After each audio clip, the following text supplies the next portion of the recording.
Hello and welcome back to the channel.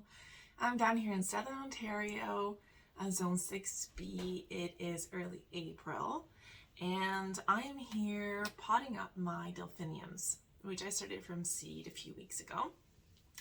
And the beautiful thing about being able to start delphiniums from seed is that you save a ton of money.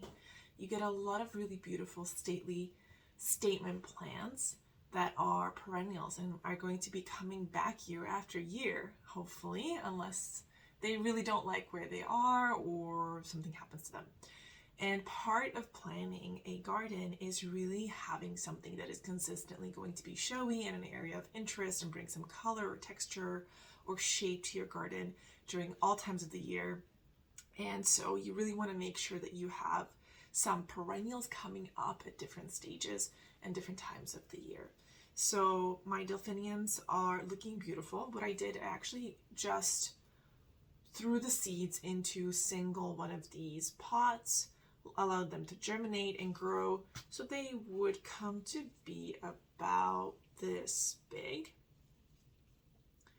And what I did was, there you go.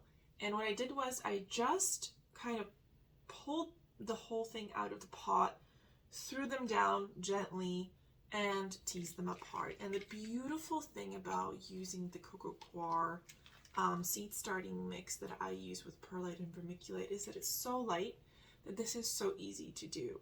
And you can see the root development is absolutely beautiful. They're about, I would say, 3 inches right now, and it's just a perfect time to give them a little bit more room. So I'm just going to be going and potting them up so that they get bigger and stronger and ready to go out in time for summer. Go out into the garden and into my containers. So I'm just going to be gently teasing these apart. And there are a lot, and I'm very excited about that. So just taking these little clumps, making sure that they're all gently teased apart and separated. And the roots actually come out, as you can see, beautifully. If anything gets caught, it's actually the leaves. And they kind of just get tangled up a little bit because they're starting to develop shape. And I mean, look at that. Look at these absolutely gorgeous roots.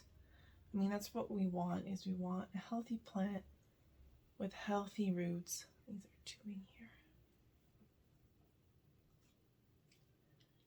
I'm just going to take my container of choice, and I'm just going to be reusing my old Dixie cups with the hole in the bottom for drainage, or for gathering moisture if I'm going to be bottom watering them in a tray, which is possible, depending on if I have any more trays left.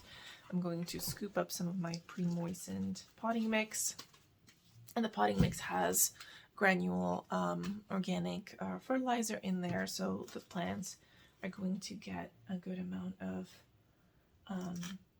nutrients, just, keep growing and keep on getting bigger and healthier. Take one of my plants, make sure that I have lots of room all the way to the bottom for all these gorgeous roots. And make sure that when you're doing this, that the plant remains at the soil level where it originally was.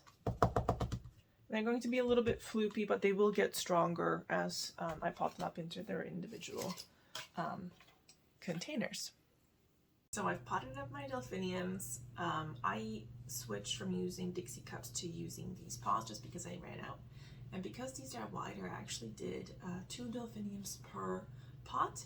And also the delphiniums that I chose to put in here were smaller, had smaller root systems, so I think they'll be okay and have more room to spread out and grow anyway. The next challenge that I have is that I'm out of room on my growing shells with my grow lights.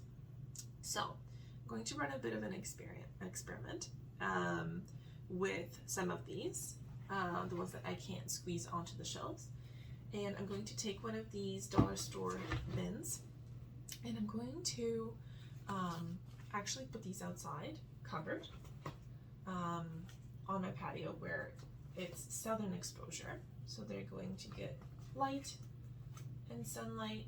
It's cloudy today, but it is warm-ish, and I mean it's about freezing, and it's about 6 degrees, and I think it's going to about 8 tomorrow.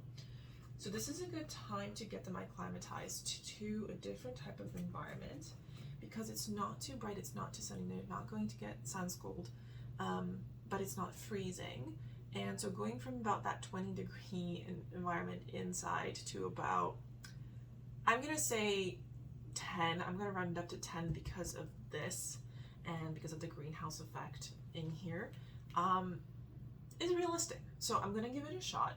I'm just putting in the Dixie cups because I can fit more of these guys in here because they're narrower. So I'm going to fit as much as I can, and I think maybe one more. Oh, perfect. Excellent. Okay, so I've got 9 Dixie cups in here. I'm going to actually water them in, cover this up, take them outside on the patio, and the rest of these guys I'm going to find spots on my grow shelves, just tuck them around the edges. I think I should be okay, and I'll keep you guys posted on they grow.